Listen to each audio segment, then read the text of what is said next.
சிவகங்கை மாவட்டம் மானாமதுரையில் டாஸ்மாக் கடைக்கு மர்ம நபர்கள் தீ வைத்த சம்பவம் பரபரப்பை ஏற்படுத்தியுள்ளது. கூடுதல் தகவல்களை செய்தியாளர் இளையராஜா வழங்கிட கேட்கலாம். இளையராஜா, வணக்கம். இந்த தீ வைப்பு சம்பவத்தால் ஏற்பட்டிருக்கக்கூடிய சேத விவரங்கள் என்ன? மேலும் மர்ம நபர்கள் மீது என்ன நடவடிக்கை மேற்கொள்ளப்பட்டிருக்கிறது?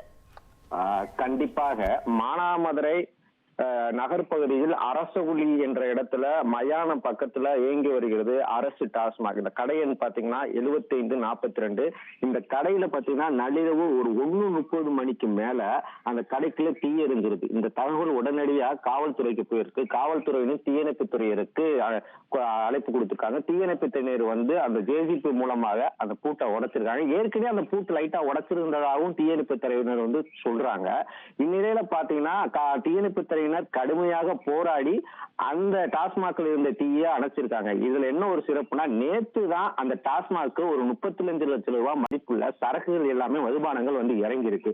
இந்நிலையில மர்ம நபர்கள் அதுக்கு தீ வச்சுட்டு போயிருக்காங்க. இந்த சம்பவம் மிகுந்த பரபரப்பை ஏற்படுத்தியிருக்கு. இது தொடர்பாக அந்த சம்பவ இடத்திற்கு இரவே மாவட்ட கண்காணிப்பாளர் உட்பட பலரும் தற்போது விசாரணை மேற்கொண்டு வந்திருக்காங்க. இன்னும் சற்று நேரத்துல தடயவியல் நிபுணர்கள் இந்த குற்றவாளிகளை பிடிப்பதற்கும் தேடுதல் வேட்டை ஏற்படுகின்றனர். மேலும் இந்த டாஸ்மாக் இருக்குல்ல, சிசிடிவி காட்சிகளை வச்சு தற்போது ஆராய்ந்து வர்றாங்க.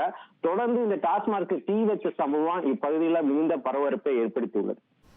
உங்களுடைய தகவல்களுக்கு நன்றி இளையராஜா.